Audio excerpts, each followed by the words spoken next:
It's game 7. Here we go. Hope you guys got your popcorn and soda ready. Gotta love it. Gotta give my own a round of applause here for these athletes. 3 games to 3. Hazinski with the serve. Hazinski to serve at 3-all in game 7 of the men's final. Couldn't ask for any more. And Hinse starts off with a quick forehand smash down the line that Hazinski could not reach. Man, is he pumped. That ball had some real pace on it. No more soft pop. It's all power. Ooh, a miss hit. Mark right back in it. Even Steven, 3 games, 1 point, 1 point. I think the majority of you that have been watching college table tennis for these past few years would probably support the Canadian player being in his first singles, considering the fact the dominance of Texas Wesleyan singles players over the past years. I would imagine you'd want a new champion, but you know, it's kind of hard to root against the guy.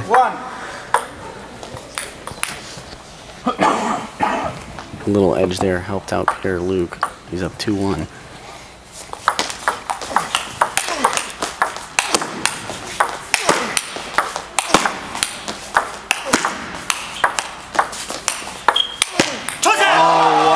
Another amazing point. It just surprises me every time how Pierre-Luc Hinse is able to transition from defense to offense. It's really amazing. He has great balance in the back of the court, and he just finds a way to get back in the point. Mark with several rips and then being forced to just block a shot from Pierre so far back. There it is. 2 points in a row. He did the across the body shot. More successful than we've seen this match. It hasn't worked for him until now. Game 7. Well, it looks like he just had a little bit more time on that last point, so. That's right, he sure did. Those others where he was rushed.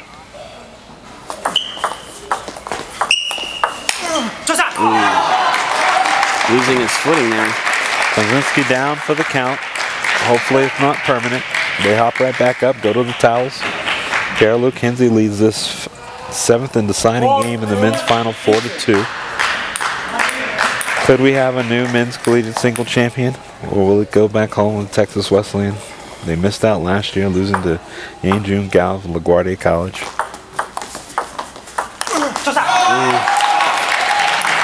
Players are going to switch sides now.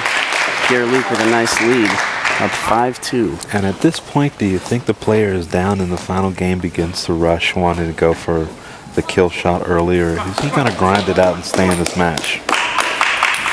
Well, it's going to take some mental toughness. It's real easy for someone to get comfortable with their lead and forget what their game plan is.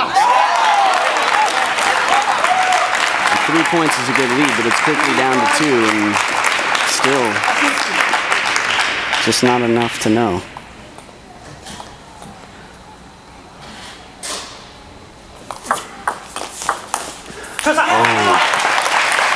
Mark looking a bit uncomfortable calling the timeout. Hazinski calls timeout, goes to the corner. Hinse grabs his towel, he'll go to his respective corner. Really not much to talk about in the Ottawa camp. He's doing everything well. The momentum's on his side.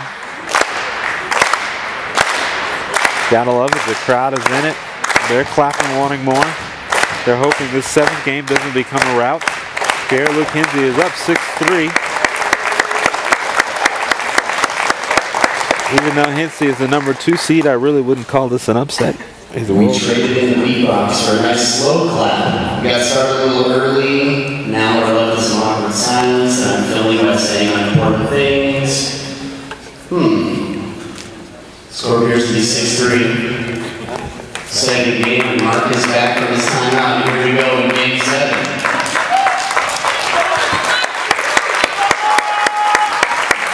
We're back from the timeout. Pierre-Luc Hinse is up 6-3. Mark Hazinski has a serve on his racket. Let's see what he can pull out of his bag of tricks right now. He's going to need a trick or two to get back in this match. Ooh, smart play jamming him, just getting it by him. Mark with some over-the-table finesse. 6-4 Hinse.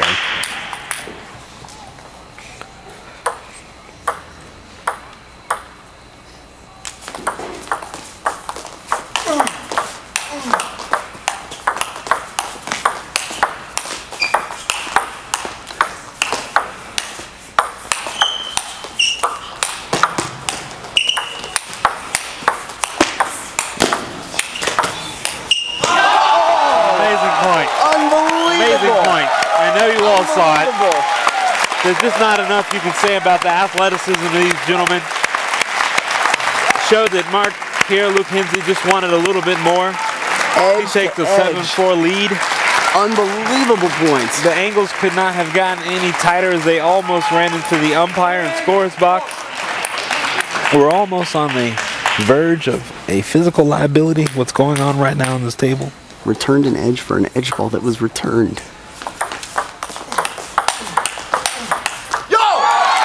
All right. Big point for Mark, 5-7. Still trailing by 2. When you can go edge, there is no luck involved. It's all skill. I don't know if I've ever seen that. Played an edge ball onto an edge that was played, and then they started a sexy counter looping rally. Well, if anyone's capable of hitting a lot of edge balls, it's the NCTTA president, Willie Leparula, who's not here with us this evening, still battling stomach flu. Ooh, big point for Mark and it's 6-7. Texas Wesleyan definitely not sleeping.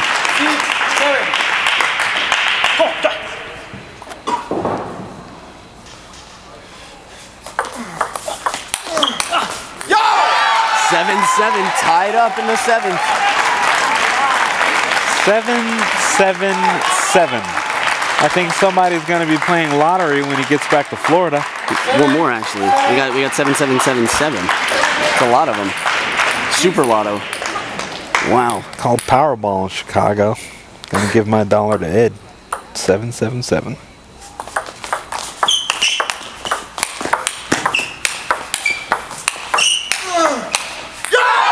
Big grunts. More emotion than I've seen from Mark, and I can't remember how long. Another timeout call. Timeout. He needed one as the momentum looks like it shifted a little bit to the Texas Wesleyan camp. Mark Hazinski actually played Pierre-Luc Hinse right back into his game of wanting to go forehand to forehand off the table. That's where Hazinski is comfortable. Let's see if Pierre-Luc Hinse can bring him back into the table. Yeah, take that. Ooh, you can't talk back because he has a microphone. Mr. Anonymous. I see you. I see you.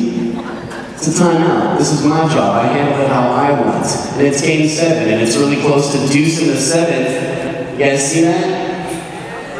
You guys feel excited about that? Yeah! Alright. Let's give it up for this great match. Looks like we almost have a scuffle here in the stadium.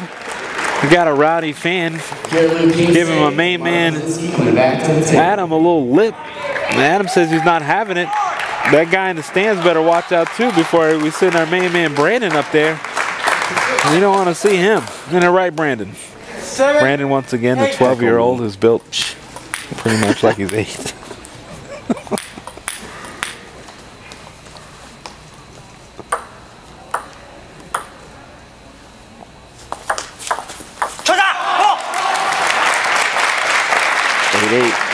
It's 8-8 in the 7th game.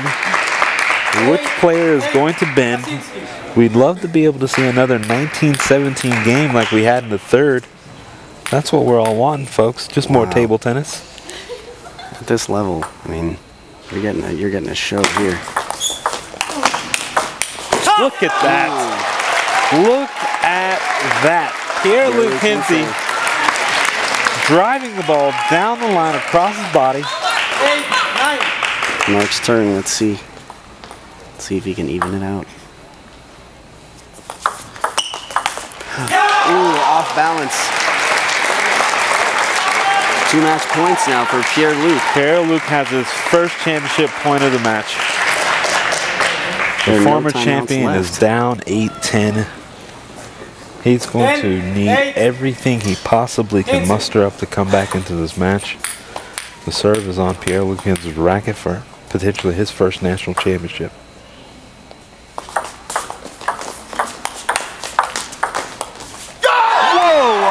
Point for Mark, completely out of position, just hanging on by a thread, and he manages to get the points. Wow. Hazinski says, wait a minute, I'm the champion here. 10, 9.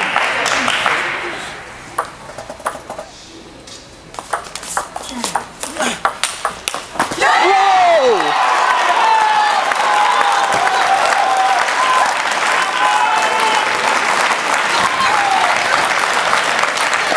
almost got hit in the eye by a fist bump from Ed Hogshead and Adam Barbaro.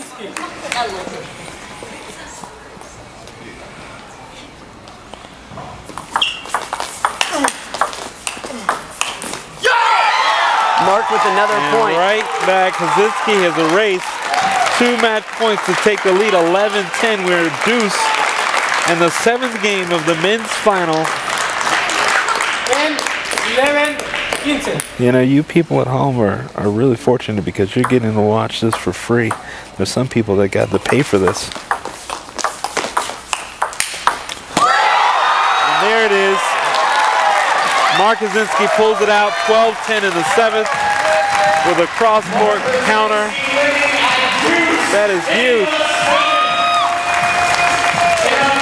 Talk about a way to end day 2.